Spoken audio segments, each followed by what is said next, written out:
Rams heading to Washington this week. If you watch the Redskins' first game, surprisingly good defense, not so good on offense. I'd be worried this week with the Rams defense coming to town. I'd be worried that Colt McCoy will be in this game before the fourth quarter.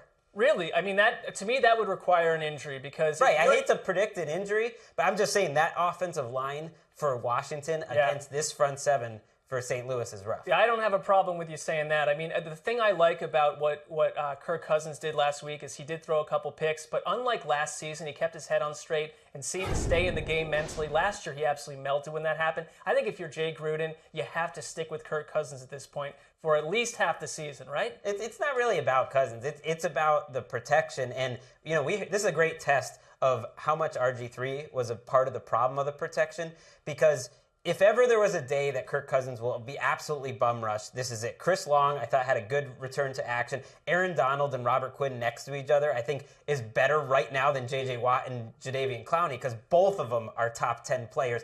And then you have the secondary looked very good last week. You had linebackers. I mean, everything about this Rams defense is exciting. You know, listen, if you can do what you did to the Seahawks last week and neutralize a mobile quarterback like Russell Wilson, you're not going to have a hard time against Kirk Cousins. How about Nick Foles or Kirk Cousins, whichever? Which quarterback would you rather? Based off last week, Nick Foles looked fantastic. I was surprised. Rams fever is spreading. Catch it. It's in Washington this week.